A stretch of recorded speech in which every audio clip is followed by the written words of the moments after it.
triage.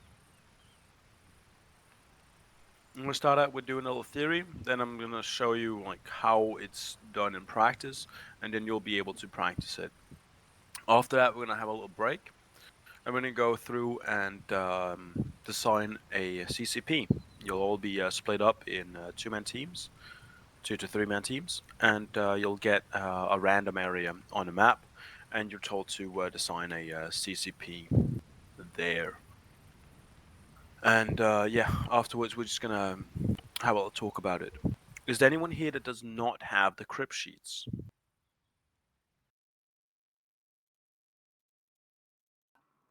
Which one's that again? The CTM crypt sheets or cheat sheets?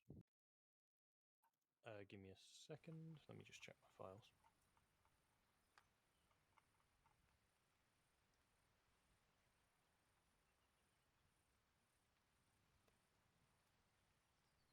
I have the first aid Right, crypt I'll sheet. send you the crypt sheet at the break or whenever I can. Anyhow, um, after we've done the CCP bit, we'll also look into triage, or actually more so practicing it on more and more difficult lanes. After that, we'll have a short break again. And then you'll have the opportunity to practice triage or single patient. And afterwards, those who have done both sessions will be able to attend an exam. For the rest of you, that's pretty much it for tonight. You're welcome to stick around and look at the exams, or just practice on the computers there. All right. Are there any questions? All right, then let's get to it. So, triage. Brother, what do you remember about triage, and what is it? Triage is basically setting the priority between the casualties. If you have like multiple casualties or even a single one, like their severity of the casualties. Yeah, and when do you start triage? When you pretty much deal with the primary assessment of treatment. So when you've done the primary assessment, correct? Is that what you Yeah, said? yeah, yeah. All right.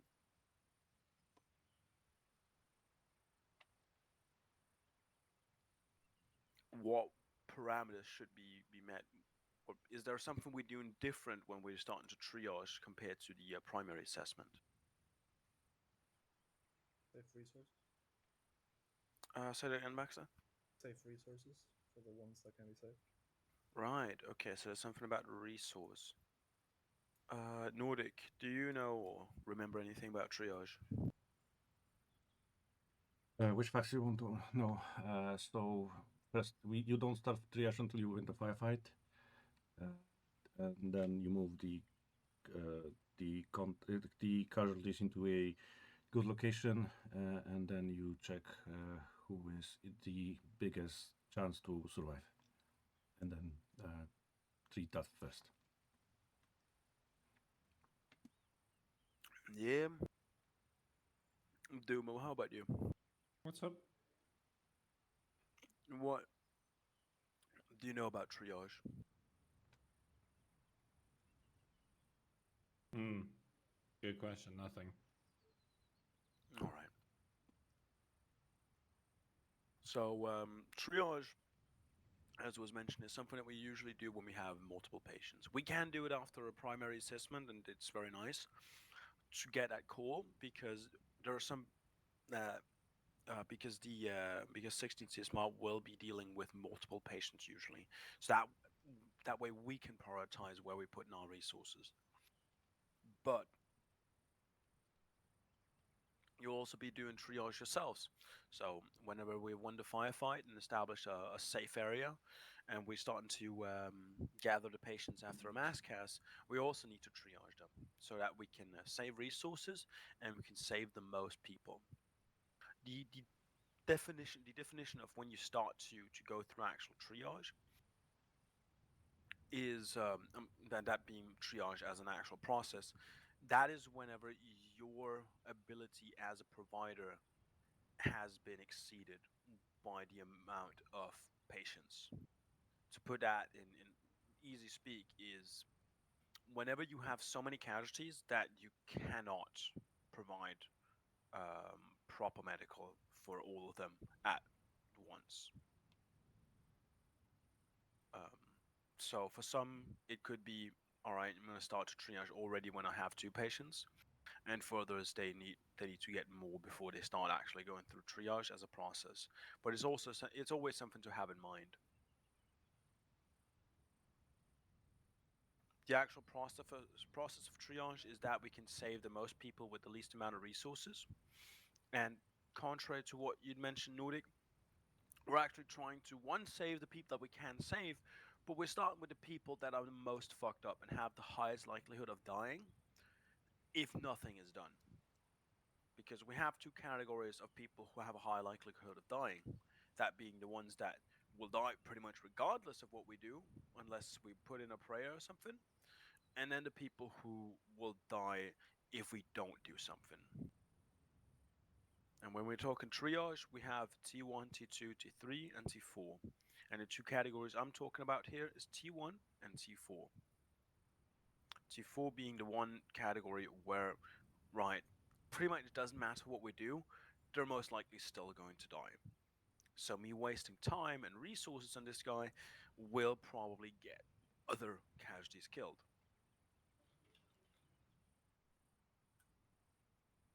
You all have the crib sheet now, and you can look at the bottom of it. There should be a table for how we define T1, 2, 3, and 4.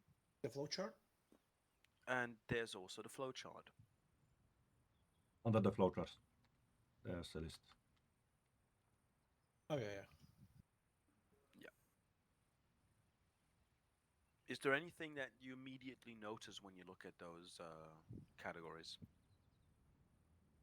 There's a difference between T4 and that KA. Yes. Because a T4 is still not dead. That's the whole thing. And when we talk in real life, not everyone is allowed to open up a T4 category. It usually needs the approval of a doctor. It's usually worked with anyways, because I mean, if someone's severely bled out, okay, maybe he's not gonna make it, but we're still gonna work like with that. For us, we already have our definitions of when it's T4 and T1, so we're just gonna work off of that. But T4 is not dead because you could confuse. Oh, right, we have two T4s. Okay, so are they dead yet? Because T4s are still sometimes savable. We can still do something for them. It's not always that we win and save them, but we can still try. Whereas with dead, they're dead. And there's no more trying there. Is there anything else that might pop out?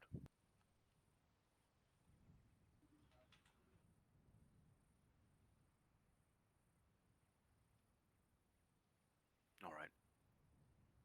So whenever we are triaging, we're pretty much adopting a different process than just the primary assessment. The primary assessment is what we use for a single patient.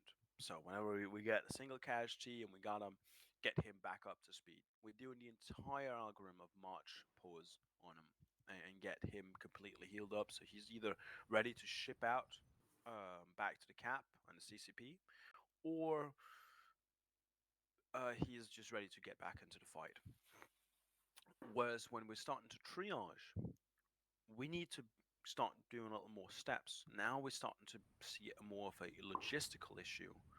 We start seeing people more as meat bags, and not so much as like, ooh, super duper casualty. We got to get you everyone up, because we can't win. We can't get everyone up, but we can do our darnest to get the most people up and save them. So whenever we triage, we start out with the first phase of triage, where we're going to pretty much do a triage assessment. This, we only use tourniquets. And what we do here is basically just do M and A. So we're only going to start critical bleeding, and we're going to make sure the airways are sorted until we come back. If you'd had to guess, how do we do that effectively on a single casualty? If we just sort out M and A and we need to move on to the next one, how would you do that, Nordic? How to treat that person? We're doing MA.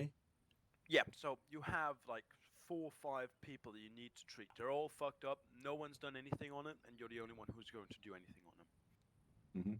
So my first thought would be to immediately check who is bleeding the most, and get that tourniquet those people. That's one way of, depending how far they are. If they're like a distance away, maybe then I would just go to the first one, tourniquet the biggest bleeding, and then move to the other ones, and well, check the airways. And how would you leave them? Second, would I? How would you leave the casualty? So probably in that recovery position. Absolutely beautiful textbook right there.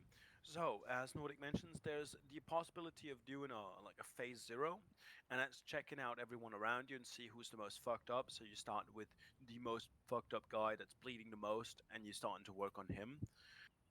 That's not always possible because sometimes, as Nordic mentions, distance is an issue, but also the amount of casualties. So if you have 8 casualties you need to go through, going to each one of them and okay, this guy has a bunch of bleeding.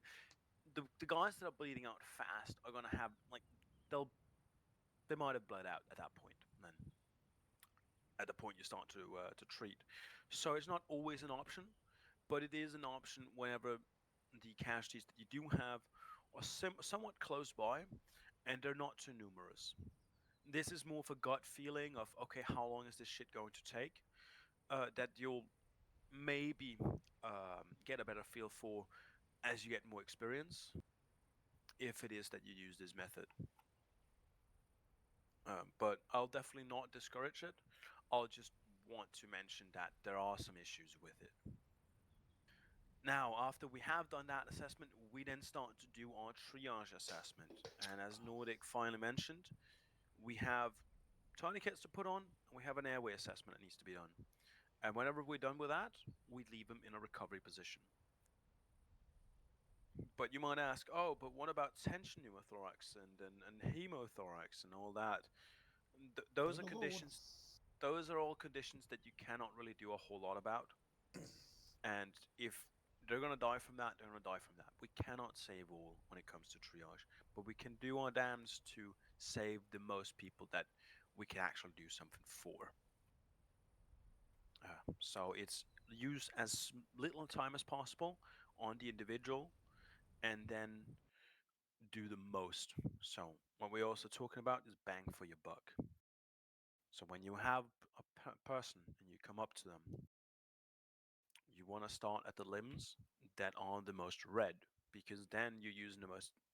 They're bleeding as little as possible. It should come without saying, but sometimes people can get a little confused or a little flustered. So if you just remember the most red orange limb, that's just where you start. And if everything is just straight up yellow, you just start somewhere and continue. Right. Are there any questions? Otherwise, I'll go into just demonstrating it. All right. I'm going to spawn in quick 3 casualties here and just talk us through the process. All right. So we just do this. We have 3 casualties. I can just quickly go through, see who is the most fucked up, and who can I do the most bang for a buck. They're pretty much all the same level, it seems, so I'm just going to start from somewhere. But I want to start with the people where a tourniquet's going to do the most, because there's a risk of chest injuries and stuff like that, that they might reopen, whereas the tourniquet, there's no risk of reopening. And if I have a whole bunch of patients to go through, I I want to get the ones that are the best setup for surviving without me looking at them. So this guy, I'm just tossing tourniquets, emergency trauma dressings on chest, and then going on to the next guy. This guy, emergency trauma dressing, because his chest is all orange. And then we're gonna start looking at the arms and get those tourniquet.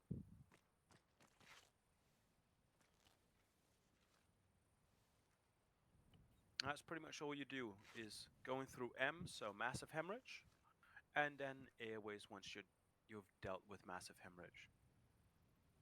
A big thing to look out for is if there are any vital signs or something where you can see, okay, this guy is dead, like he's in cardiac arrest, because we don't want to waste time with people who are in cardiac arrest. According to the flowchart, cardiac arrest is a T4, and that's pretty much because they take a lot of resources to get back up. So, if you have a collection of people and one of them is in cardiac arrest, pretty much leave them for dead. Yes. That is unless you find, okay, I actually have the ability to help them out because I've dealt with the rest of my casualties. My casualties just need to be looked at every once in a while, but I've pretty much dealt with them.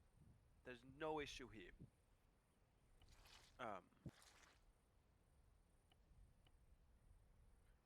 So, because otherwise you're gonna sit there doing CPR for days, and you're gonna have 3 more patients that aren't getting looked to, and are pretty much fucked. Right on. Now we have like done our quick assessment, and I can go through and just re-triage them all. And this guy, he lost the most blood, so I can just start off feeling pulse. He still has a carotid pulse, so that's nice. I'm gonna start doing now. Once I'm done with my triage assessment, I'm just gonna start doing my primary assessment on all of them. I just want to make sure everyone here has survived. They're good. I can, if I am unsure of something, I can go back and just quickly check it if it's something like an airway. But otherwise, I'm gonna start doing my primary assessment from like the most fucked up to the least fucked up. So in this case, primary this guy, and then I'm gonna start on this guy, and then this guy. While I'm doing this, I'll constantly keep in mind which casualty do I need to move out. If I need to right now, I can also just move these guys. If I want to make sure that I can kind of organize this area, it's a little easier with 3 casualties. But if I had maybe 5 or 6, it all of a sudden the waters start to get muddied. But as long as you have your own little system of keeping track of who's the most fucked up, you'll know who to point to whenever a CMT shows up. It's like, yo, I need to evac some casualties. Who do you have for me? On top of that, you'll also be able to tell the CMT that, hey, I have these 3 dudes with conditions, and I need you to stick around to help them out. And once that's done, you can pretty much just take control of the CCP again. And this is the same thing you'll do if you are supposed to be a stand-in platoon medic. Is that people will just come to you with lots of casualties, and now you have to have them organized. You need to know, hey, who do I evac first, and who's the most fucked up, and what conditions are around. I assume the most fucked up ones get the first lift out. Usually, yeah. That depends on why they're fucked up, but usually, yes. In what cases would you not send them out first? So, for example, you could argue that someone with a tension pneumothorax is the most fucked up, but it's something that can be figured out, it's something that can be fixed while in field by a CMT. And once that's fixed by the CMT, that's not the guy that's priority to get moved, because you might have some other people who have bled out and are not as fucked up, or are a little more fucked up on other parameters. So that's something to keep in mind. So personal judgment has to play a part. There's a definite personal judgment. If you're unsure, just T1, T2, T3, but there are also different distinguishing like factors between this guy.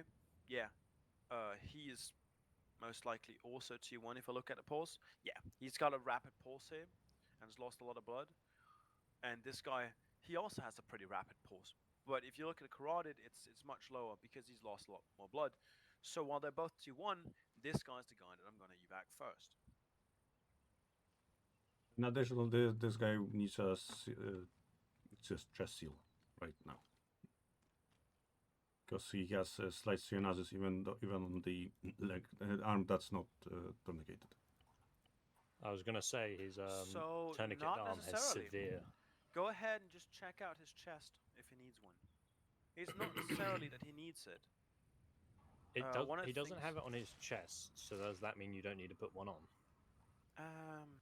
Yeah. Because No, it doesn't. his left arm has severe So psychosis. this is something to note. So whenever you put on a tourniquet, his The meteor cyanosis is sounds going to just cyanosis, yeah. increase on the limb. But not on the right arm, which he doesn't have a. No, that's correct. Yeah. However, For with cyanosis. blood loss, people will start to get more cyanosis. So if you look at the pulse oximeter, he has a high pulse and a low sat because he's bled out a lot. So he'll present with slight cyanosis. The pulse oximeter you've put on there is on a limb that's tourniquet, so that's not going to give you any values. What? No, it's not. Freeborn put Oh, on. sorry. Yeah, no, Yeah. Sorry, it was me. I didn't yeah, notice his you had put fucking one on. his So, fucking yeah. heart is going wild. While his heart is going wild and he's struggling here, he does not have any chest issues. Yeah, he'll be fine. He can pretty much sit here in this state as long as I keep on bandaging his chest. But he does not need anything there. He's not going to Unlike be able this to guy, wake up. this though. guy's dead. Well, This or guy. about to be. No? Right. If you look on his chest, he's got extensive bruising, which means he Ooh. has a hemothorax. Ooh, okay. There's yeah. nothing we can do about it, but all right. Hey, this Also is why this we guy. retriage. That escalated. Damn. He has severe cyanosis on his head. He's got severe cyanosis. So if we check his airway, did he sit there and just puke his shit out? Surprisingly clear. It is clear. If we inspect his chest, is there any other issue that he's having to deal with? Oh no. He's not tension. breathing. There we Tension. go. Tension. So, Yeah, this guy James isn't breathing either, Yeah. Yeah. Oh yeah. no, I mean, like, if but he's Well- got the extensive bruising. yeah, Man, these But two are some more of this important than that is- guy. yeah, exactly. But we'll Oh, catch all well. of that in our primary assessment, and Oh well, it's he's just fucked. a priority of, okay, they'll have a pneumo or they'll have a hemo. We can maybe catch it, maybe we cannot. We just have too many casualties to go through everyone to do that. So we have to cut off at some point. Because we had enough time with us sitting here and speak to just go through a primary assessment of this guy.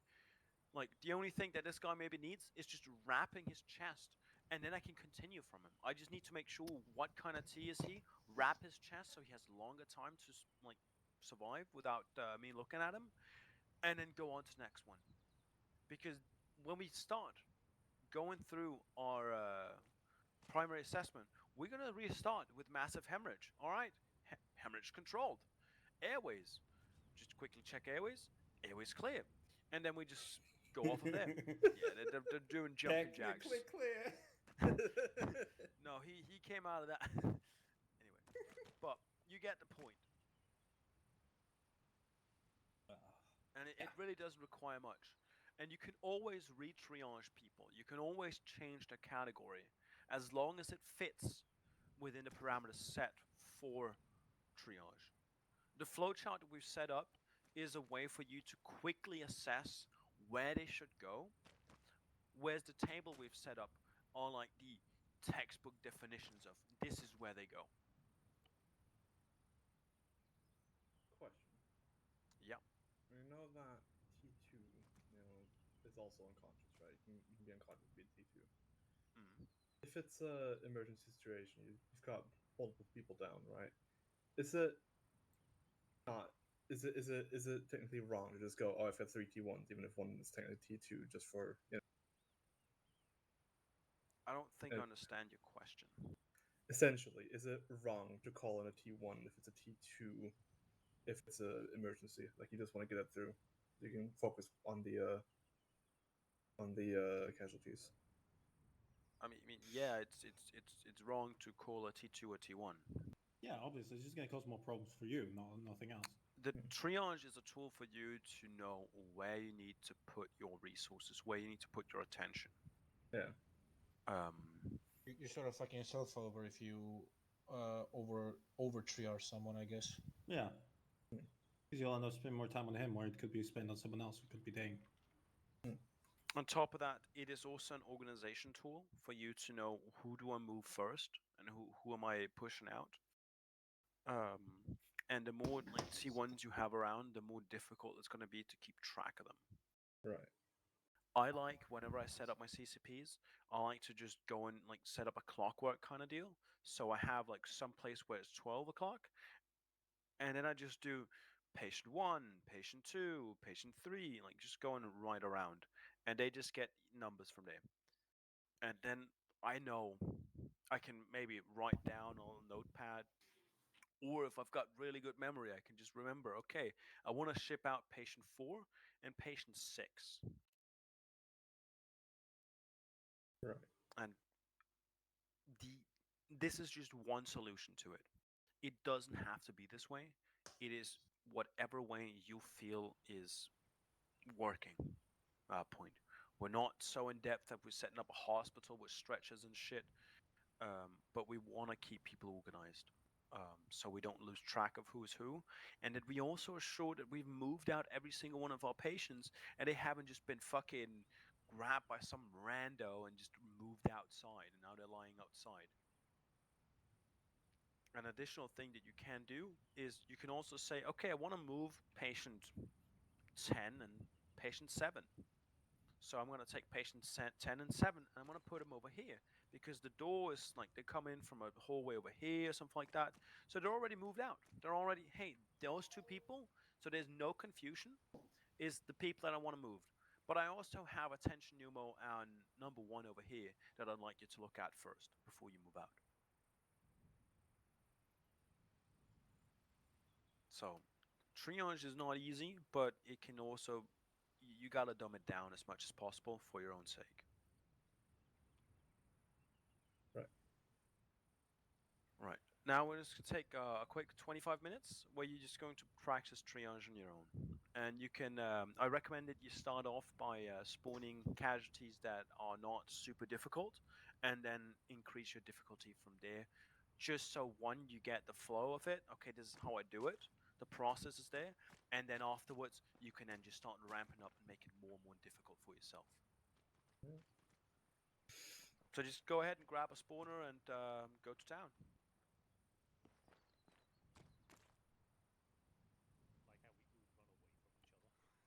This is your stinky.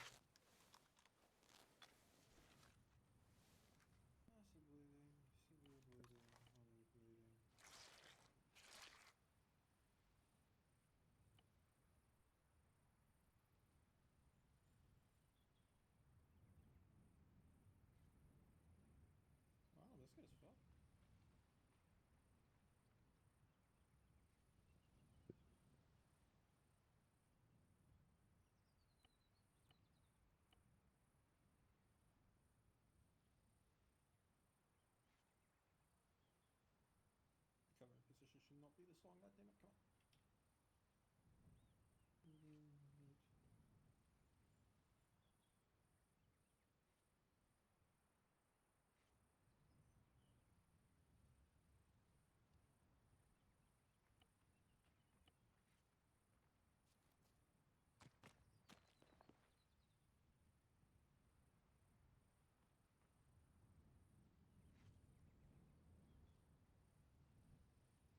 What are we doing here, Nordic? I just assess this person that he is unconscious, and I'm applying tourniquets to his limbs first. And how come we're only using one casualty? I used to a moment ago, but those were. I did an easy one, then 3 easy ones. Now I'm doing one harder one, and I'm gonna 2 or 3 harder ones then. All right. So are you doing the entire primary, or are you just doing a triage assessment? The whole thing. All right, you're doing the entire primary. Doing emergency on the chest. Yep.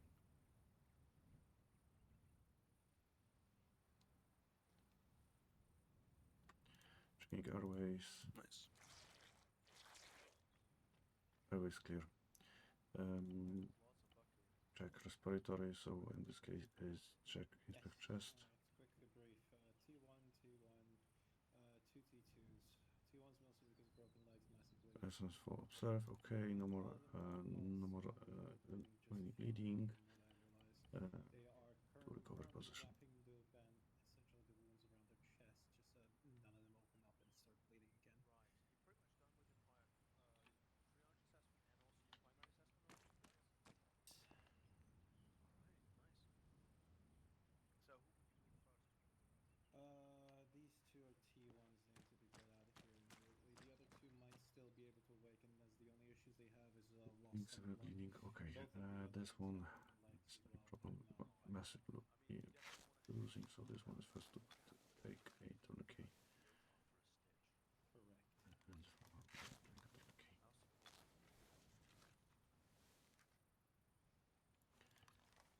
Massive brain trauma.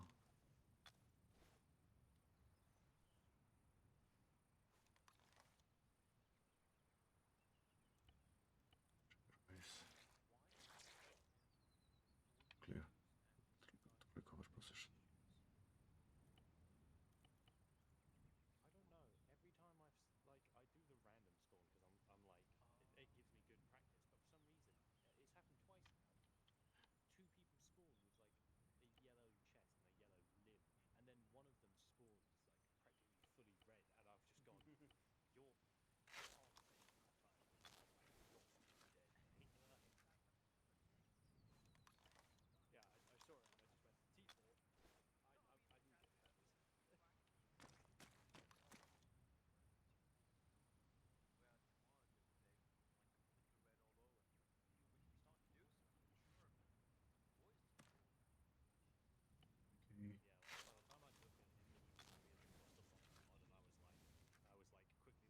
lost a lot of blood, and I was like, quickly let's check the others. Bandit turned me, get me the limbs, come back and check him, and it was like lost fatal, and I was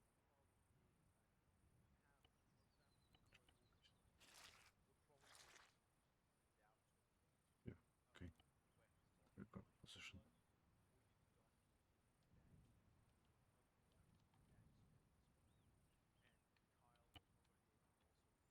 Recheck.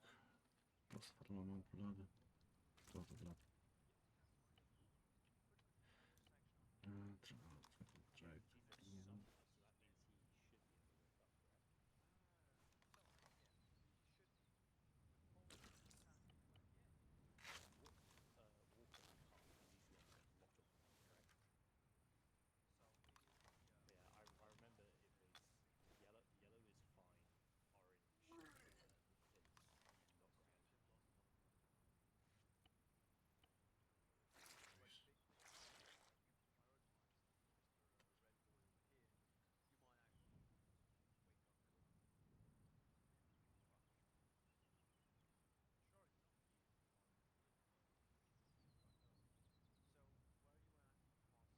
Let's clear section. Okay, chest. Yeah.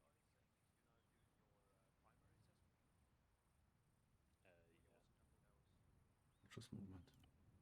Those PR. Because let me just bring it back up. Yeah, so because I checked who was bleeding the most, and like after I got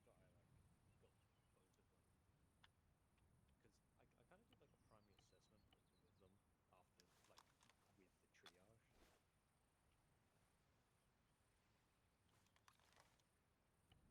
What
This one has the massive bleeding, everyone else has severe bleeding, so I'm taking care Yep. of this one first.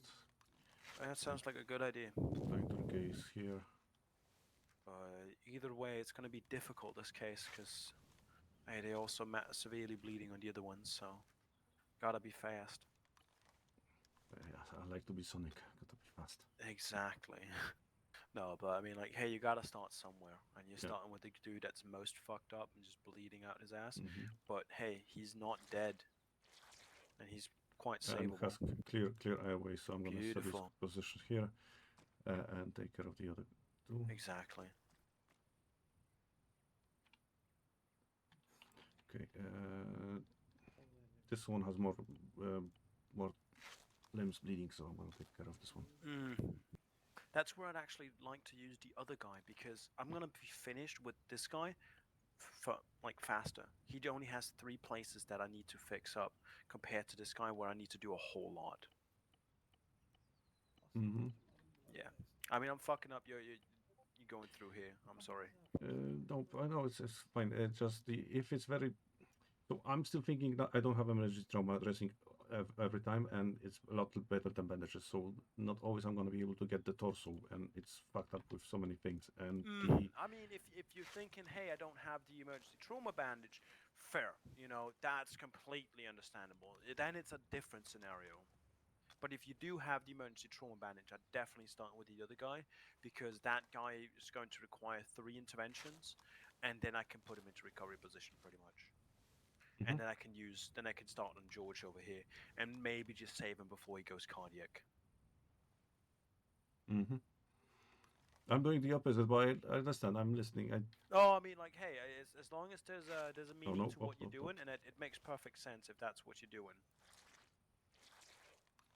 I'm still fighting about getting the least. Like I said, it's still ingrained in my mind. Get the one that pick him up first into the fight and take care of that one first, and that's I'm gonna All fight good, that. all good.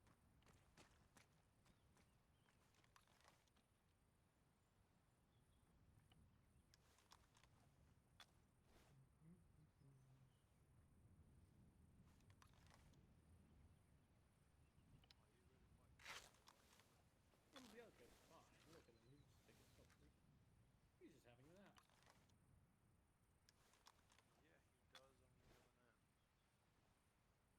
This guy though. Airways. Phillips, you're not really gonna be able to save this guy. Clear. He needs fluids. Steps recovery position. So, again, that's the whole. Okay, how far out are the CMTs so they can actually start fluids? And you can just sit there doing CPR and wait for them to come in with fluids. And if they're too far out, okay, then maybe I should use my time better. But if they're just around the corner, they're 5 minutes out, sure, there's actually a decent chance that we can do something about Dixon. This one is dead. But there's very little chance of actually CPR doing anything. Okay, back to this one again. No more bleeding. Check airways again. Recovery clear. No more. Oh, missed this one. So he needs fluids, but he also will need CPR. So you're doing CPR, doing a little bit for him. You're given the ability to maybe survive until the CMT comes around, but you will not be able to fix these. This one looks. Yeah. Most. So inspect. Okay, so how far are the CMTs? CMTs are like maybe 5 minutes out, or because usually will give us an ETA whenever like on Just not how far out we are, and your section will tell you, okay, they're like 4 minutes out. Fair enough. I'm just gonna continue my CPR.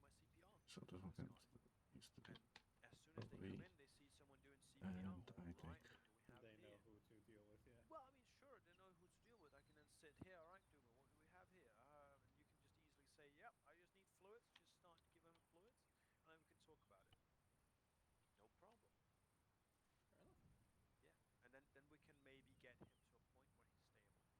Because if I see this guy, all right, I'm just gonna start up putting fluids into him, and then we're gonna put on pads whenever I tell you to start CPR, so we can maybe shock his heart back to life again. And then I might actually just tell you, hey, just start BBMing, motherfucker. BBM.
All right. If we just all gather up, get your last little bit of treatment that you might feel like you need to do, and then let's gather up in the middle.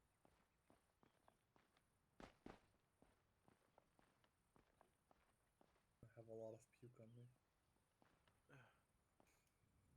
Good to hear. My guys were That constantly last attempt puking. didn't happen. All right. Have we learned any lessons from this? Yep. Yes, I know how to cheat Yes. now. All right. So, Nordic, one of the lessons learned you've just gone through that you'd like to share? So if you want to cheat and you don't know if somebody is dead or not, you can try to put him in a recovery position, and he won't go into recovery position if he's dead. Nice. Okay. I feel like we're going to find out either then by them ragdolling into heaven. Yes, he didn't ragdoll like to heaven, like he just slightly got like, and He just started fucking seizing on the ground. Aw. Predo, do you have a good lessons learned you'd like to share with everyone? Any amount of airway collapse is fixed by recovery position, be it mild, normal, or severe. Yeah. Baxter? Fatal amount is dead. Or cardiac arrest at least. Yeah. Freeborn? You can desiccate people with color on what level they are, and also remember to check the chest. Right. Right. You mean designate, not desiccate. Desiccate something different. Yes. But yeah. Sorry, I'm also shoving sweets into my face. All good, all good. Duma? Blood's problematic. Oh, blood's problematic. How so? They keep bleeding. Ah, I see, I see. Right, so, two thing of note that I'd like to share that I've seen some people figure out and so on. When they are bleeding out and they've lost a large amount of blood, at some point early on in that process, they'll lose their radial pulse. So make sure to check their pulse on their head. Otherwise, you might think they're in cardiac arrest without them being in cardiac arrest, and that's pretty shitty. Another thing, there are some definite signs that they are dead or they're pretty much expectant T4. So if we think about it, which conditions give us a T4 patient? When their body is mostly red. Right, so if they have a lot of bleeding on them, we can pretty much just say, you're probably T4, yeah. Any other Especially conditions? if there's a shit ton of No, extreme no bruising. pulse and a massive hemorrhage. Right, no, pulse is also a pretty good one. Them like not having a heart rate is a big one, and yeah, No with massive breathing. hemorrhage, I'm thinking the same thing as Freeborn just mentioned, with them being all red, correct? Yeah, pretty much. Right. Any other conditions that we should be watching out for when we're looking at blood. people? What? Fatal amount of blood. Right, yeah. So whenever they have a fatal amount of blood, they do That's not hemorrhage. have a pulse. Fatal amount of blood loss, no pulse at all. The pulse disappears somewhere halfway through the lost a large amount of blood. And that's not losing radial, that's cardiac arrest. Any other conditions? Freeborn? Extreme bruising? Where? The chest. Yes. But why? Sorry, I'm watching dead bodies doing backflips over there. Jesus Please tell me Christ. someone else saw that. Yeah. Okay. So why would extensive bruising on a chest be a T4? Hemothorax. I was going to say internal bleeding. Or that. Yeah. So the only internal bleeding we have right now is hemothorax. So both So both that's what works. that is. Yes, exactly. I've heard people say it, and I've not had any clue what it Right. was. So hemothorax, that's going to be bleeding in the chest. You'll know that if you do attend session 1. Yeah, filling of Uh, lungs with blood. Not good. Yeah. So if they have a hemothorax, are they automatically T4? I don't think they are they? If we're quick enough to stop it. Nordic, shut up. Significant your Nice. Also, veins that you're could you fucking please lungs. repeat your question? I didn't hear. So if they do have a hemothorax, so extensive bruising on the chest, are they automatically at T4? No. Yes. Why not Nordic? Because we can still save him, or try to save him. Yeah, a chest seal should fix a hemo, right? Nope. Oh, then fuck me. So what Nordic's about is it's still just a bleeding that you can't Come put on. a bandage on, but just because they're bleeding doesn't mean that they're T4. It means you got to be very aware of like where they are in the process. And as I talked about earlier, whenever a CMT comes around, it's like, hey, this guy has a hemo. Can you just start looking at this guy, please? That's pretty much all you need to know. You need to know that this guy has a hemothorax, and if we're lucky, it's going to stop on its own. Otherwise, you'll need to get the CMT on him. So he's a priority T1, and at some point he might have bled out, then he turns into a T4, but not before that. Are there any other conditions that would render someone T4? They're a soup. Excuse me. They've been splattered all over the wall with a sabo shell. I feel like they're probably T4 by then. We've already mentioned if they're red all over. When the head is not attached. Sadly, we cannot decapitate. We do not have that. Damn mod. it. Find a way. Well, If they have about 10 large velocity wounds going straight through them. but not necessarily, no. So They there's walk over an ID, right, Pedo? So we went over so there's massive one. bleeding, I no didn't walk on it. pulse, no It was no breathing, pulse, lethal amount of blood, red all over. pneumothorax, or hemo. Well, hemo Mm. was advanced. Hemo one. can turn them into a T4, but is Very not quickly as necessarily. well, if So we don't realize it's- it. I was going to say, I'm guessing it's priority T1, but very quickly can become a T4. Yes, because it's a bleeding you can't really control, and you don't know how extensive the bleeding is. So the way a hemo works, it will assign a value between 1 and 10, and the higher the value, the more bleeding. Oh, that sounds horrible. Great. Yeah, and it's just random which value it is. Love it. There's one last thing. And you're all able to catch it. We don't like him. Nice. I mean, you if- can't move him from a tactical position. Like if you can't really move him, like you can get him to like he's pretty much dead. that is before all the stuff that we're talking about. Here we are beyond care under fire. We're in a tactical fucking field care. So Tactical yeah, field care. yeah. So we're sure we're out of the scope of that. Scene is safe. We're out of supplies. I was actually limit of supplies, because if we have someone who's like mostly orange, but we only have enough supplies to treat the 3 who are like mainly yellow, would that technically mean we have to T4 the orange? He should have an IFAC that will let you treat most of it. Everyone's walking around with 4 tourniquets and a whole bunch of like 10 pressure bandages. If that's not enough, all right, well, get fucked, you know. But Skill issue. If he has a tension pneumothorax? exactly, a tension Oh. pneumothorax. I thought we mentioned thoraxes. Oh, We made mentioned a hemos. hemothorax. That's bleeding. Now, tension pneumothorax. That's again, he's not necessarily T4 dead, but it's something to be very much aware of. And they very quickly turn into a T4 for you. So, That would all be around, what you right want to back. be aware of is. Okay.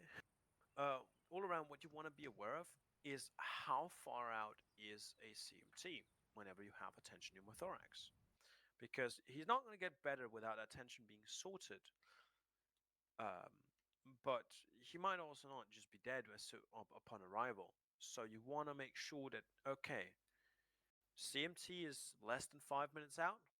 Right, he might survive, so I'm just going to still keep him as a T1. However, you get told, okay, CMTs are 10 minutes out, or you have other patients around, T4, get fucked, mate. Just fuck off.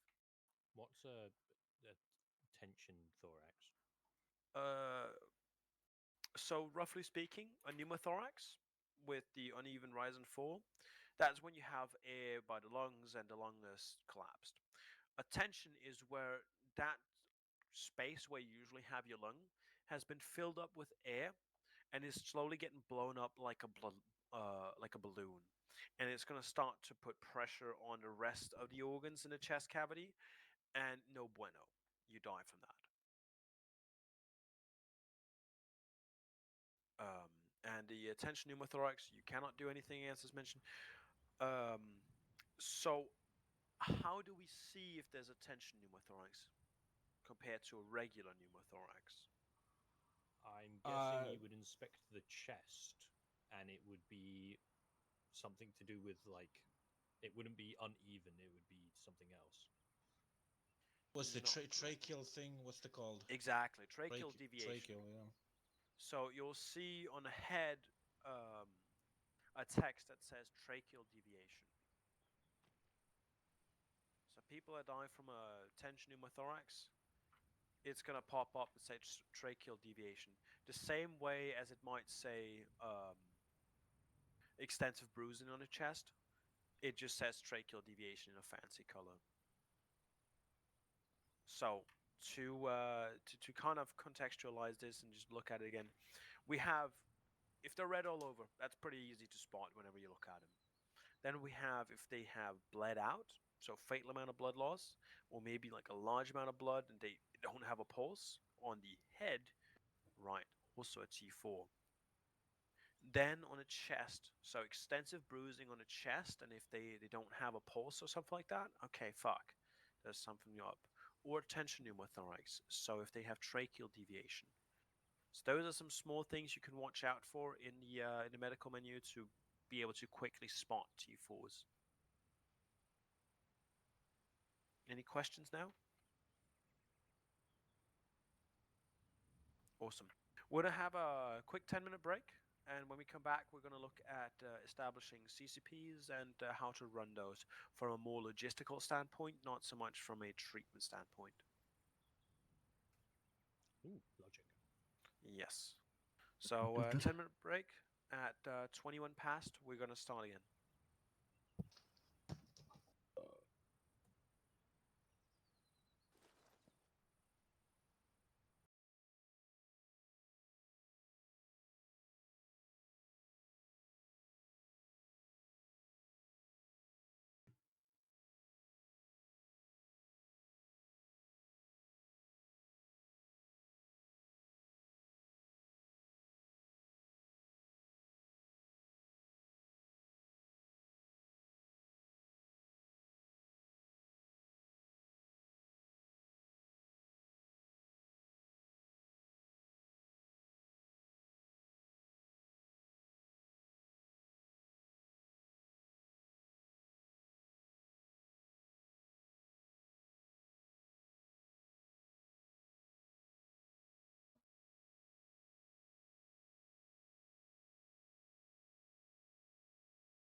Someone's flying. I'm surprised this guy ain't dead yet. Wake up, bitch. Nah, he's lost a lot of blood. He ain't waking up. Oh well. He's also bleeding from his head. Yeah, well, you know, whoops.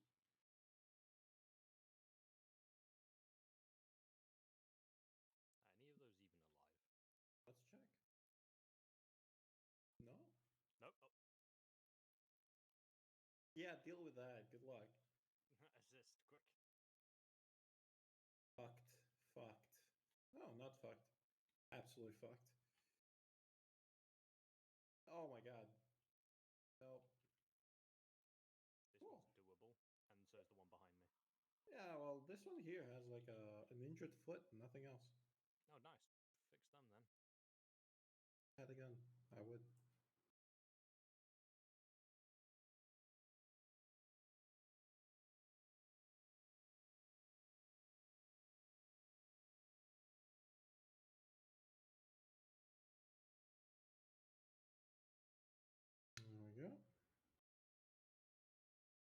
guy's a T4. Bye bye.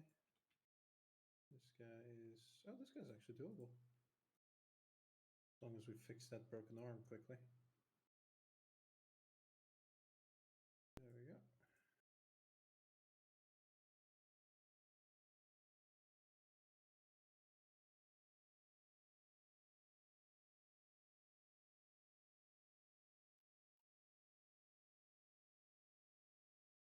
Oops, wrong button.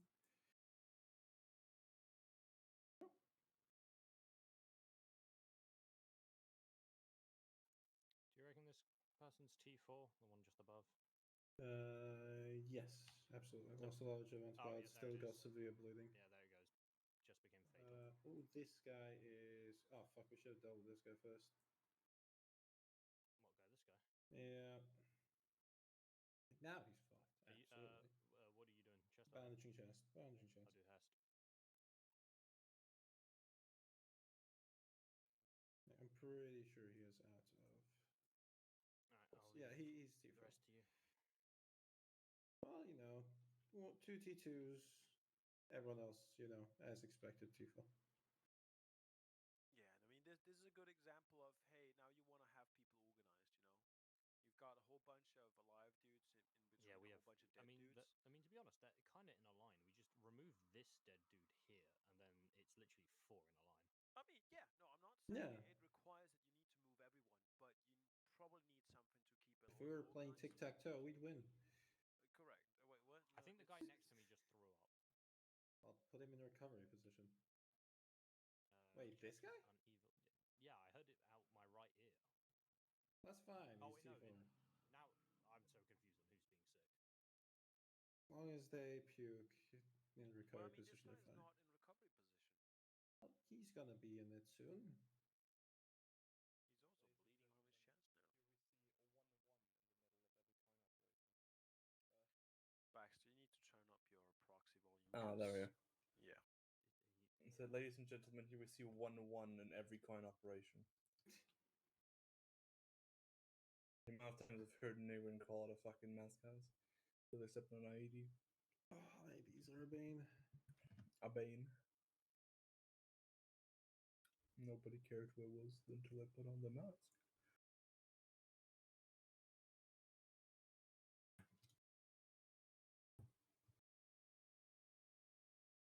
Jack is dead.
Oh shit. Damn, Baxter giving himself a challenge.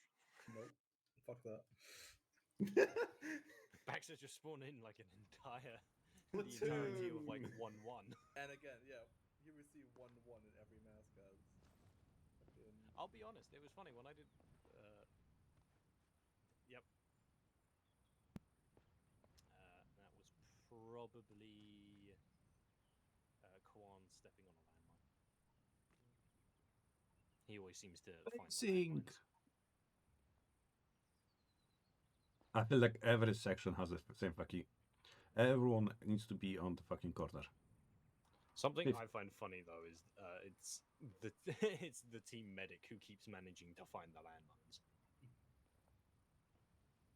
No, that sounds like a skill issue to me. Yeah, I'm pretty sure he just fucking eats it like queso.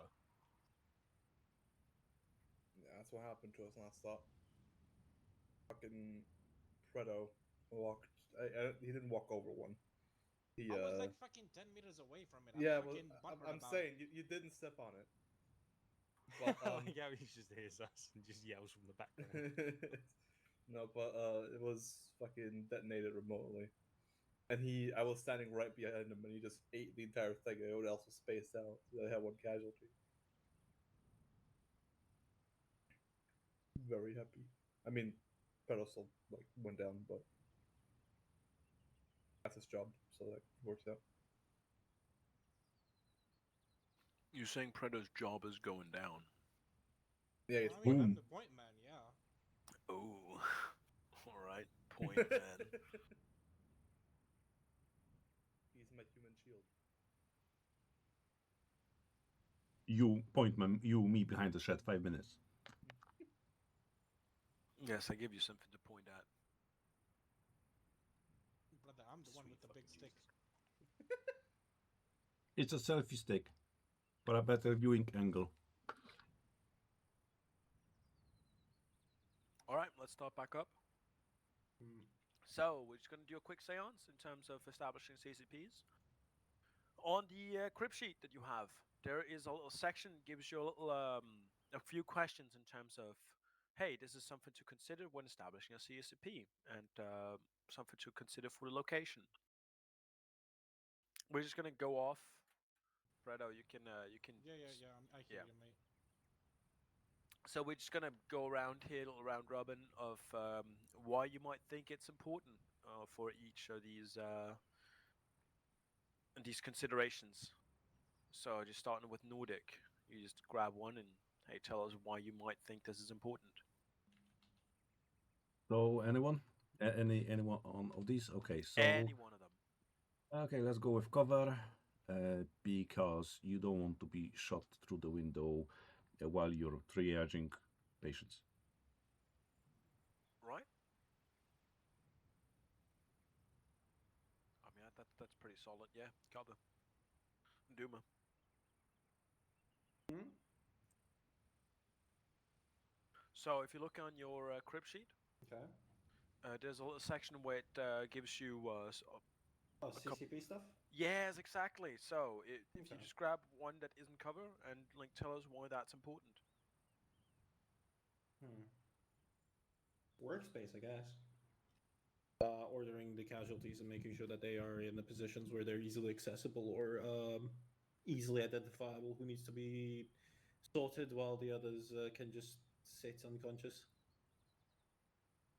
Yeah. Freeborn? Log flow. Why? Because if you have like a door or a entrance for casualties to come in and have another one so you can get the casualties out and have it in an order, it means you're not like running through trying to get past people, climb over bodies to try and get to someone who's like in a corner to the door. Yeah, that's pretty solid. Everyone know what log flow means? Logistical flow? Yeah, logistical flow. So usually it's used for vehicles, but it can definitely also be used in a triage situation, so we can get people flowing in one direction. Have like a massive room where like casualties are initially dropped, check their levels. If T4, chuck them in the corner. Yeah. If the ones start treating them, the others can sit in like a side room for the moment. What was it? What was it that we used to do, Arceus? When I did we did it with spray paints, didn't we? Yeah.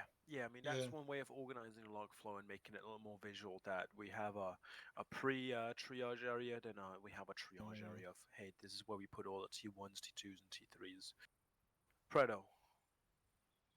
I guess the only one left is the security. Pretty much is the area safe to be around? Like, is there like threats, weaknesses that you can I don't know, if you have like a plank, you can fucking nail a plank on to stop the fucking bullets flying through and shit. But yeah, Yeah, you definitely want some security. One from advancing troops, and the secondary. Now we're also seeing a larger ID threat. Baxter, so something mentioned on there that, or is there something that isn't mentioned on there that you think this is important for a CCP? Preferably not directly on the front line, so it can't be that push. But you don't want to put ammo next to it or any form of body next to it, Hey, because that's if it gets hit by an artillery round, you don't have the CTM anymore, or right. all the T1s are gone all of a sudden. That is a great addition. You know that's partly part of security, but yes, no, that is a good thing to note. Hey, has our Zero Bravo tossed down a like section resupply crate somewhere and is now just being ready to have that used as an ID? We don't want to do that. It does tend to happen quite a bit, though, I feel like. Yes, and that's your job as the guy that runs this CCP to tell your section to commander to tell whoever's put it down to get it the fuck away or just to have it moved somewhere else. You're busy treating casualties. It's not you that needs to be moving it. It's someone else. And in the end, it might end up being the section commander. You already have a job. All right. So that's something Um, to know. Yeah. is there one more that's technically on there? All right. Would it I don't know if it would technically fall under log flow, but accessibility for casualties. So is it in a spot that's easy for the people wounded from the front lines to get to? It is more of a log flow kind of thing. It is something that you can consider. I wouldn't say it's super important because hey, you got there, and your casualties that you might have are also able to get there. But definitely something to keep in mind if you're just told to set up a CCP, you haven't received any casualties yet, and now you're starting to like fucking jump over all sorts of shit. Like, you think people carrying stuff can get in there? I doubt it. Yeah, like if you had like a trench with like barbed wire on the edge between you and the front line, that means people have to go around, which is wasting valuable medical time. I mean that purely depends on, um, but you can set up the log flow and your access points the way you want it. But it can be something to keep in mind. Maybe you already need to tell them, hey, you got to go 500 meters down that way before you can get here, or something like that. A last bit, it's a bit in conjunction with what you mentioned here, Freeborn. Um, Having it clearly marked, like clearly either on the map or by some other thing, or maybe there's a truck or there's a glow stick, I don't know, to like kind of point out this is where you need to go. It goes a long way to be able to say, hey, the CCP is over by the yellow glow stick, entrance is by the yellow glow stick, or is by the burned out truck, or is by the medical truck, or something like that. Having clear places that you can use in communication, being like, this is what you're looking for, can be very, very helpful. But it's not a priority, but it's really nice to have. Right, now split up in a team of three and a team of two. You're going to have 10 minutes to establish a CCP. I want to teleport you away. So I want one team here to the west, one team a bit here more to the east. And I'm going to whisk you away to a building. The enemy is coming from the north. That's where the front line is. So that's the main consideration.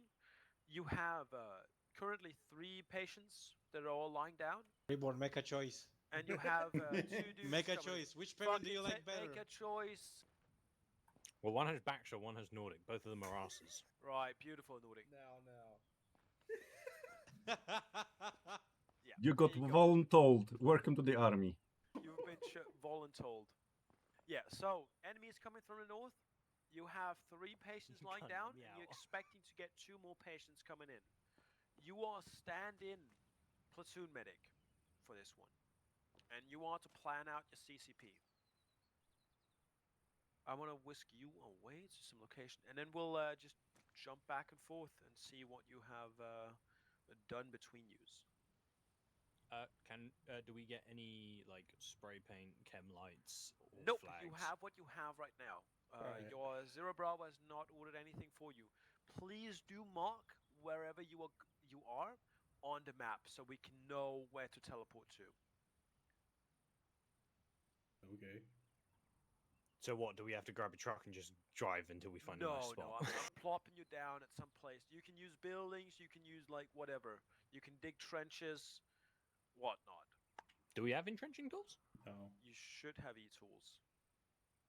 If No, not, we I'll actually provide them we to do, you. we do. Oh, we do. Alright. It's in the backpack. Just I've can't. got You bayonets, just and I can't can't use really it, yeah. wield a bayonet. Don't know where the fucking bayonet is. All right, It's in the bang. backpack. Okay, Right, well, this is well, us. this Well, is right, shit. immediately, right behind us. We do have the enemy suppressor to the north, so we don't want Yeah. security or cover to the north. Right.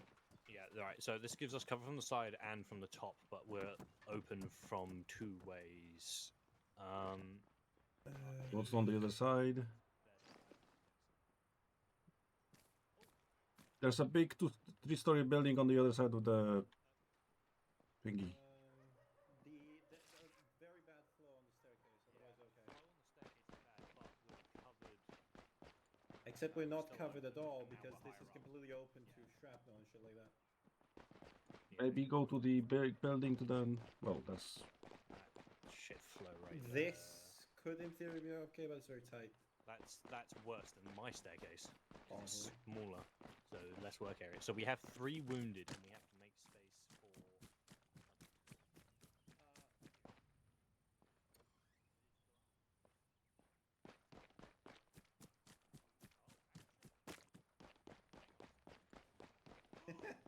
Oh wait, hang on, that's perfect. So if we have wounded come in through there, have the people who are going to leave first here. That means when the truck drops up, you can just. There's so Here. so many windows. Here. No. Oh, Perfect. there's That's no terrible. log. Sorry. It's a No, bus. Yeah, no, to be honest, Or this one actually. This one is actually better a bit, but still so many windows. If we go to the 3-story building, there's at least one room with 2 doors and small one.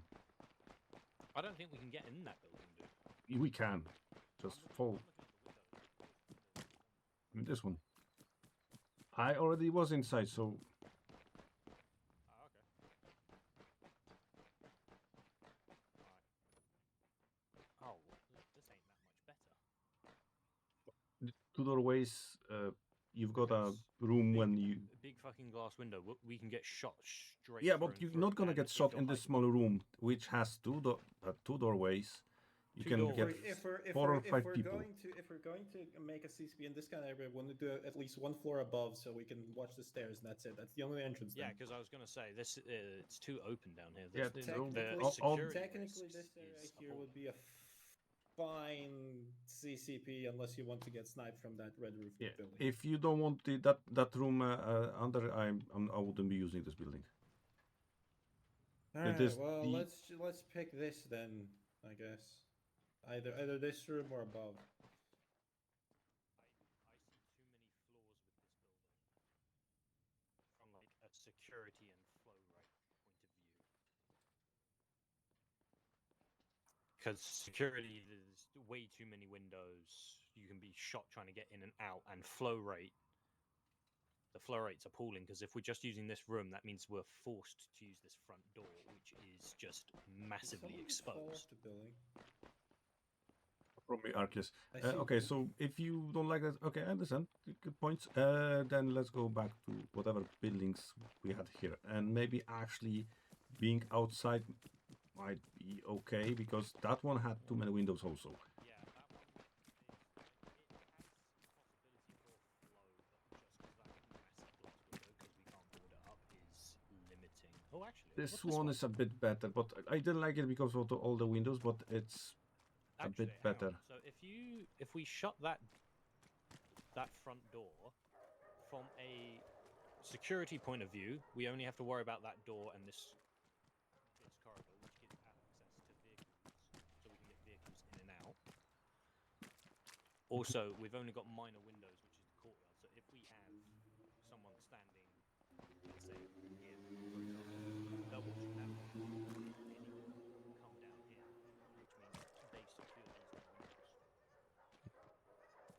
which means they secure these two windows. And if we One preferably 6 for the 5 0 9 5. We are here. CCP Moldic. That's how I you just spell call it Moldic. CCP mid little dick. Yes. Fair enough. There we go. That's the CCP. We have to pick someone. Little Dick, Nordic, same deal.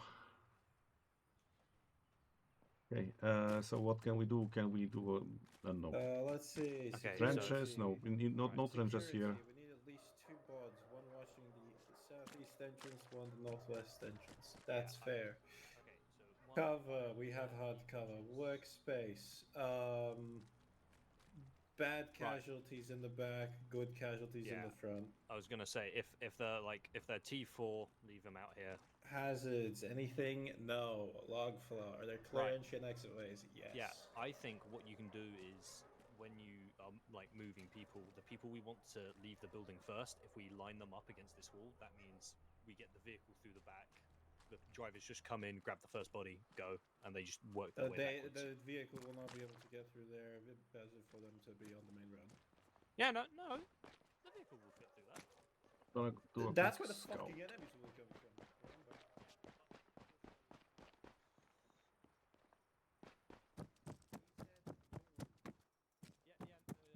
No, the vehicle can come from this. Well, I mean, I Come guess through, like it could fit one through of these.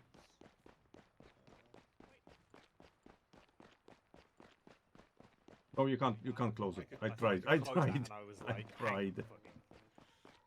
Oh yeah, look, see.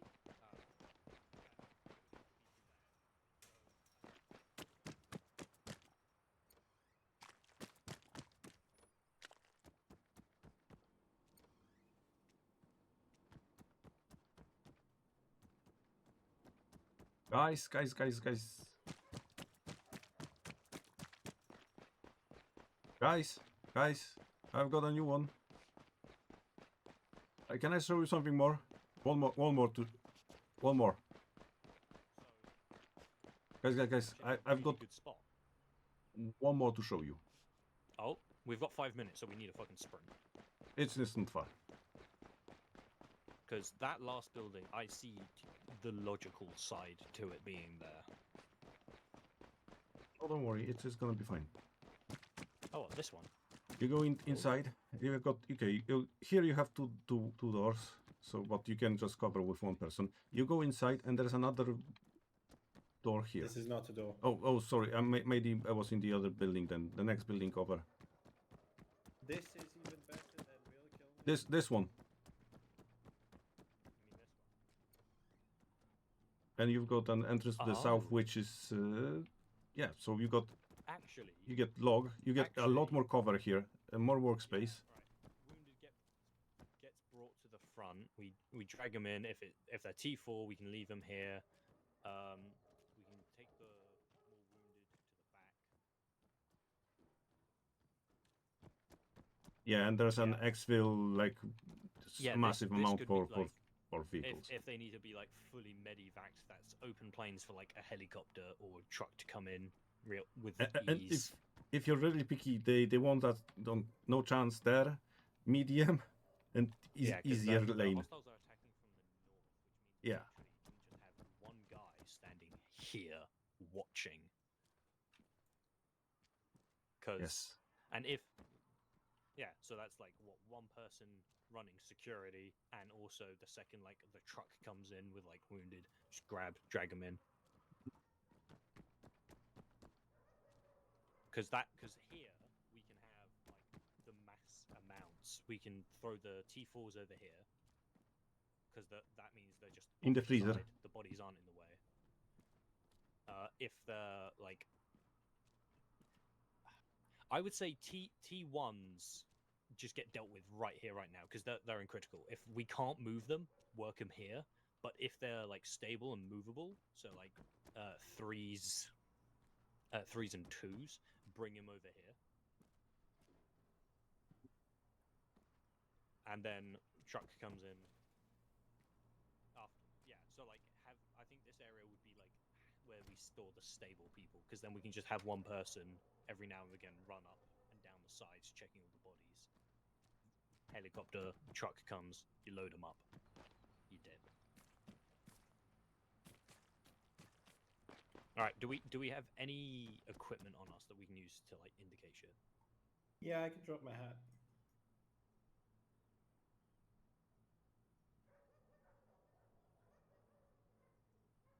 We have strobes. What do you want? Ooh. Right. So if we do,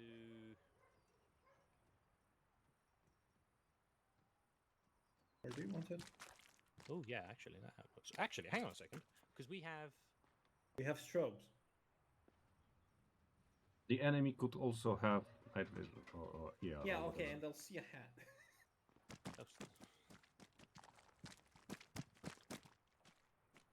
So it doesn't matter. They'll see us anyway because this is where all the casualties will be going to. They'll see a lot of movement All right, hang on. behind the lines anyway. Hey. I'm interested. What are you doing? All right. How much time do you need? I don't know. How long does it take to build a trench? It can take minutes. All right, never mind. The area here is too finicky. I think we're fine. Are you Where the fuck So- are you? I'm invisible. Oh, okay. Yeah. Because like I turned around and I just saw the white name and I was like, oh, there you are. Wait, no, that's Nordic. The fuck? So are you pretty much done planning, or do you need more? Yeah, no, we're done. Yeah, no, we're done. Done. Yeah, Stop. more or less. Cease. There we go. Small Alright. bump. I want To to check out indicate. the others then. Small bump indicate. Yeah, sure. Yeah. That's what she said. Yeah. Okay, he gave us more time, so continue digging. Oh, stop it. The vehicle needs to come through here. Shovel. Excellent. It's a speed bump. Yeah, it's a ramp. I was gonna say at least make it like a like the vehicle trench so that. Bada bing, bada boom. Oh, cool. Oh. Shit. Oh. All right. Nice. Okay. I saw you guys over there. Over there is your CCP, by the way. Why am I having a heart attack? That's It's because it's trenches being wacky. Anyway, Baxter, Predo, how about you run us through your CCP? So, it's MTV crib. Attack's gonna come from the north, so we've got trench, and then if needed, we've got the second story, which we can use for defense. We come on in, where we go to the first kind of treatment area, or main treatment area. It's a bit small, but it's enough for the people we're expecting. And then when we want to evac people, we put them out here. We've got the garage for if we need to get a vehicle in. This is basically the first area. Okay. Does this close? No, it doesn't. That's why I put trenches here. Okay. We can't get a vehicle through here. This And is pretty then- much the area where like you'll do the So, primary assessment. You'll would the vehicle figure come out what's their in triage, front or back? and then put Back. them Like, back facing here. forwards, so would If they facing forwards are come you know in, like park the here, severity. or would Do it they need to actually come get all pulled the way out in? and all that stuff? But yeah. The best of the vehicle, an M113 wouldn't fit into here, but or whatever the British For FV for 442. speed, I'm gonna guess it just comes, parks here, you drag him out the garage, Yeah, and then it just backs up. yeah, essentially. Okay, not bad. You not could bad. you could back in it as well, depending on what's easier. Got a secondary entrance here as well, if needed, but realistically, I was gonna say, doesn't that pose as a you a can't see security it. risk? But You can't see it now, but I've also put an IFF strobe here. It's on the windowsill. You can't see it because you don't have IR vision, but it's right there. Very small. It's a very big building, or not very big. Well, it's like the biggest building Oh, around. yeah, So I see. it's so it's easily like spotted, and you can easily call out. Just go to the 2-story for the CCP. So yeah, that's it. Wouldn't it be? I don't know if it's because like I know the trenching tool doesn't work in certain areas. Wouldn't it? It'd be good to have stuck like a long trench right here to like stop people from being shot through. the fence. Usually the point man has the what's the word? The Engineering tool? No, that's not it. not But you know what not I mean. yeah. Basically, he can place the sandbags. So I know that CTM doesn't, but like you can like so you can get like take him. sandbags placed Yeah, to sandbags block it on instead the of windows. trench. Okay. Yeah. In the Oh, context, on the windows. on the context of having a point man in this section, we put sandbags in the windows. Yeah. Okay. Fair enough. Fair enough. Yeah, I like that.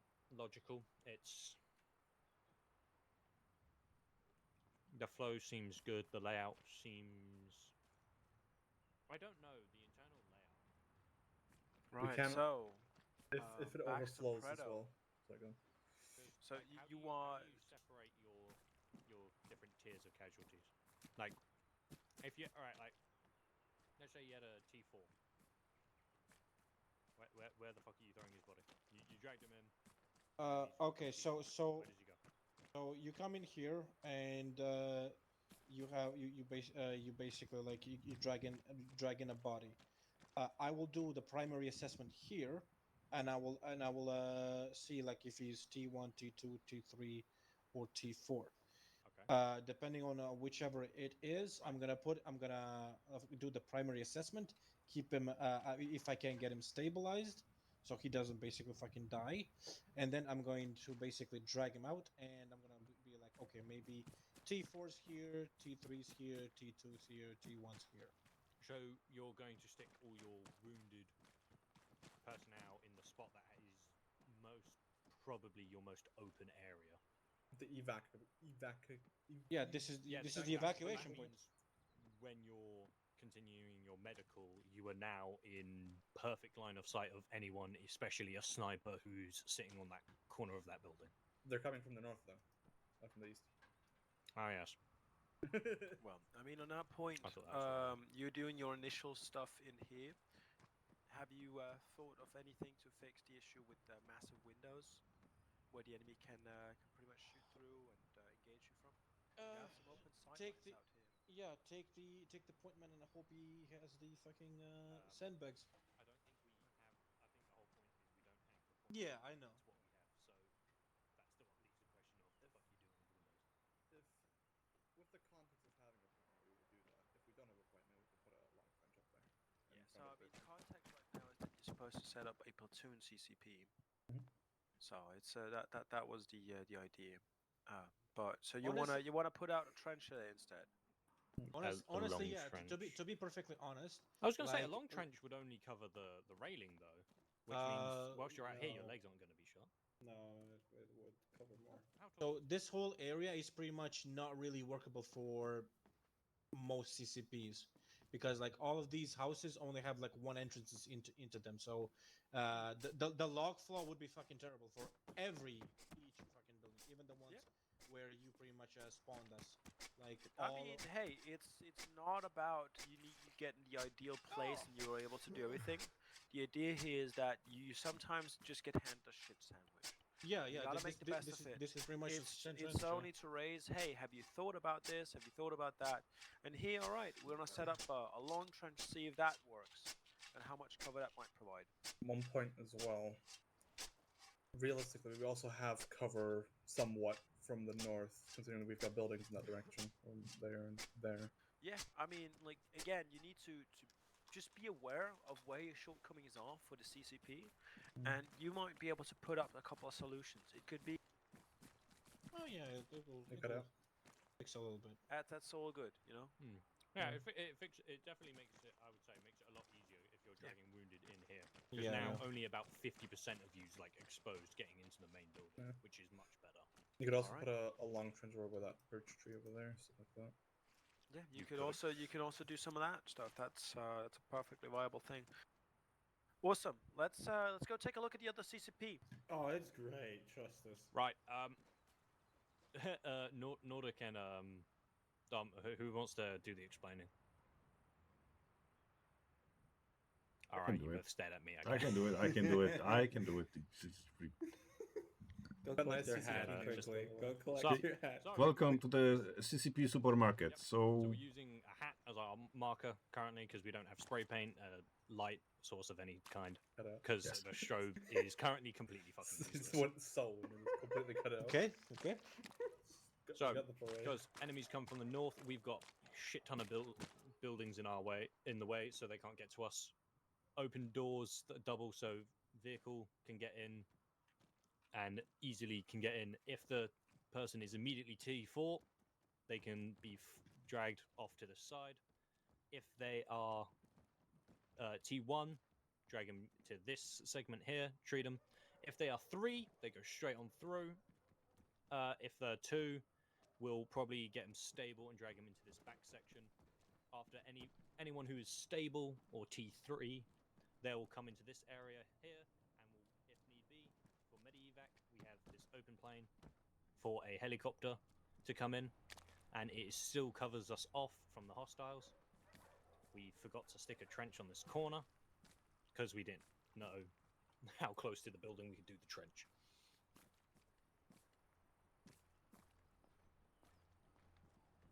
I just didn't hear anything of that. I mean, I heard how you've got most of this set up. Just from listening in and being invisible. So what we took in it to have as much security and cover. There are barely any windows. You can basically, worst case scenario, concentrate in this one big room and just have somebody in the other room as cover. No hazards, nothing that can explode. We are the furthest we can go from the Most attacking important thing enemy. is that nothing can hit us directly from Yeah. the north. Yeah, so the log flow is also created in the way that you can flow in from that way and out here, or you can be fancy on that side because you have 2 doors, so you can have an in and out left and right, like in a restaurant or somewhere. Got a point. Yeah. You have essentially. So, attack is coming from the north. Realistically, if they were to fight through all of these buildings, you've given them a bit of an open spot, or not open, but you've given them a very kind of easy way through to your building. Yeah, but the thing is, though, as much as, if they manage to clear that gap, they may get access to that back alley, but why the fuck am I so slow? They cannot get near us because we'll have one guardsman here, and the closest spot they can physically get the gate here. But that still gives our guy plenty of time to shoot everyone else who is cable arms. Yeah, there's It no also entrance means through that that valley and if we're alley. able to push him back into the valley with like the fixed up T3s, we can very easily take back that alley because it's not got that much cover for them to hide.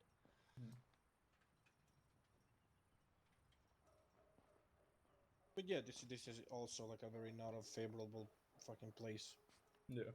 The other place was worse.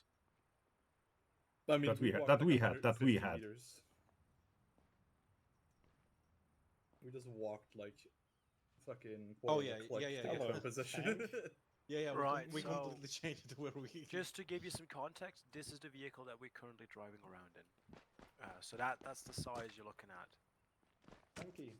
Yeah, nice, small, compactable. And Yes. the best part is Goodbye. Well, we can barely hear you. Can you speak louder? you can store it in this garage. I don't think you want to do that.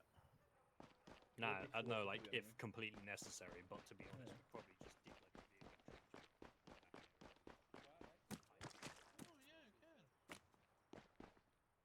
What can you get out? That's a bit. to be able to.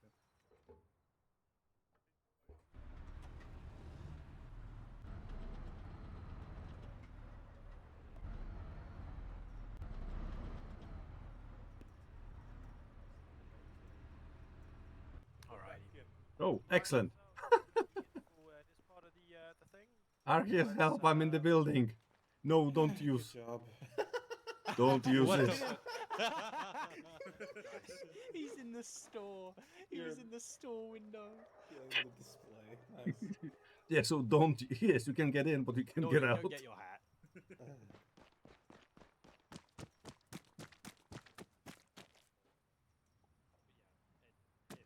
Garage isn't. That garage really isn't optimal, so you could probably just stick a trench there. Righto. Let's get gathered over here.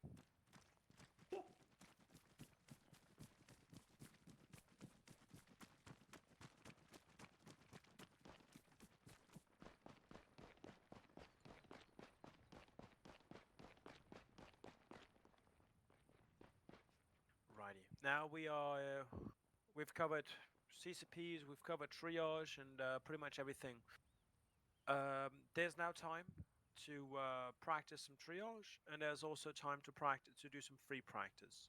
This is mainly for the ones that have done both sessions and are ready to take the exam. You have the next half hour-ish to go through and do your practice. For the ones that are not, who have not attended session 1, you are very welcome to just do some practice now. I do encourage it. And then we will see you sometime for session 1, and then we can run you through the exams. Can I do the exam? Yes, you can. Right, I'll get myself get sorted. Yeah. I'll probably also relog to the slot just so I have everything we start with. Hmm. Damn it, I've got But yeah, Mary's this is question now answered. just practice time. Awesome to see you all just being so enthusiastic about the CCPs. It's not the most fun thing, and usually you're gonna have to compromise everywhere with a whole bunch of different things. But now you're a little more aware of what needs to be established when setting up a CCP. This goes both for if you're setting up a CCP for your section, but also when it comes to a platoon. And the more feedback you can give to your section leader in terms of a CCP, the better.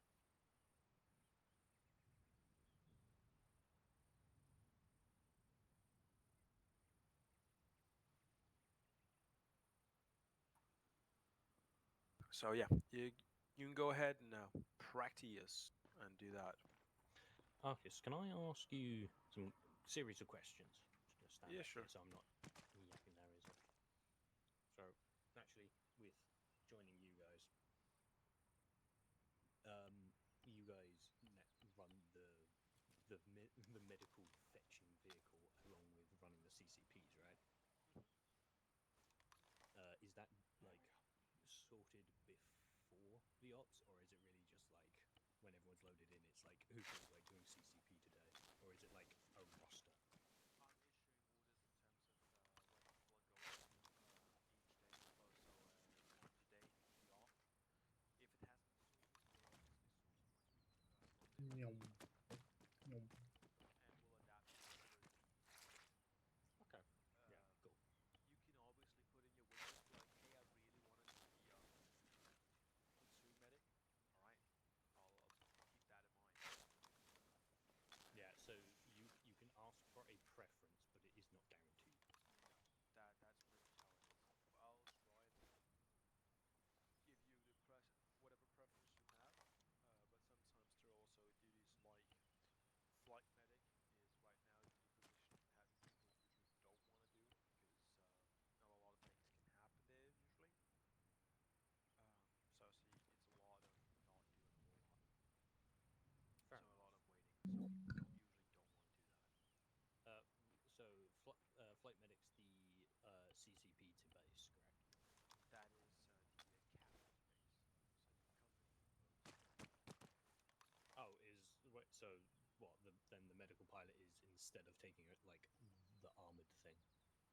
So cap is where we move people from the platoon CCPs to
it tonight. You want to do it today. You're also ready for your single patient exams? I'm ready for everything. Awesome. Let's get over here then. I'm gonna watch. I'm gonna judge. Hey, I like how Well- it's I'm gonna watch and then I'm going to judge. you know what they say on fucking social media these days? We listen and we don't judge. Yeah, no, fuck that. You get Or something judged. like that.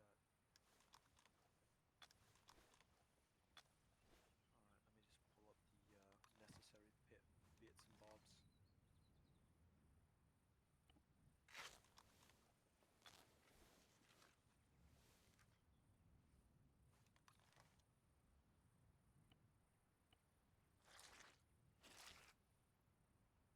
Alright.